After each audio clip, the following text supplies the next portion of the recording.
আমার রক্ত পানি কইরা আমি এই বাড়ি করছি আমার প্রবাস জীবনের কষ্টের টাকা দিয়া করা। প্রবাসী করে সব তুমি শুধু নিতে আর খাইতে ভাল লাগে, প্রবাসী করে ভাল লাগে না।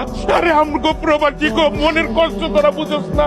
তখন চিন্তা করতে করতে আমার যখন দেখতে বয়স হয়ে গেছে আমি নিজে ভুলে গেছি, আমার চুল দাড়ি পেকে গেছে। আমি তো দাদা নামে গাধা, বিদেশ যাওয়ার লগে লগে তো আমার লেগে চাকরি লয়ে বয়ে থাকে নাই মানুষ। বিদেশ গিয়ে দিনের পর দিন আমি খাই নাই, রাইতের পর রাইত আমি ঘুমাই নাই, একটা বালিশ পাই নাই আমি আমার জুতা মাথার তলে দিয়া রাস্তার মধ্যে দিনের পর দিন আমি ঘুমাইছি।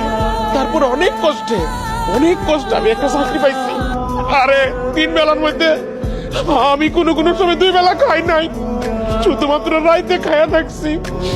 টাকা খালি জমাইছি যে আমার মা আছে, আমার ভাই বোন গুলো আছে। এখন আমি চত হয়ে গেছি। এটার সামনে দাঁড়া রইছ, এই বাড়িটা কার করা?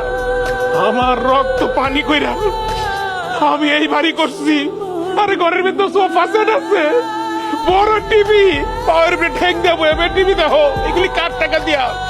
আমার প্রবাস জীবনের কষ্টের টাকা দিয়া করা। একটা প্রবাসী যখন সব চাইরা চুইরা চিন্তা করে আমি আমার দেশে ছিলাম, তখন তোমাকে মজা লাগে না যে তুই কে লেগে দেশে আবি? তুই দেশে আবি না, তুই সারা জীবন কাতার খাটবি বিদেশ, আর আমরা দেশে মোজ করবো। আরে আমগো প্রবাসী গো মনের কষ্ট তোরা বুঝোস না। তখন একটু ফোন দিয়ে আমি তখন লোকে কথা কইতে পারতাম না, সবাই খুব ব্যস্ত।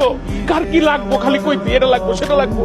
কোনো তো না করি নাই, সবসময় সবাই সবকিছু দিয়ে গেছে, কিন্তু আমার লোকে ঠিক মতো একটু কথা কোয়ার পর্যন্ত কারোর সময় ছিল না। আমিও তো একটা রক্ত মাংস করা মানুষ, আমারও তো শখ আহ্লাদ আছে, আমারও তো ইচ্ছা ছিল আমার বউ হইবো, আমার বাচ্চা কাচ্চা হইবো, আমার আব্বা আব্বা করে রাখবো। কিন্তু তখন সুখের দিকে তাকায় আমার শখ আহ্লাদ সব শেষ হয়ে গেছে, সব মাটি দিয়ে দিচ্ছি আমি।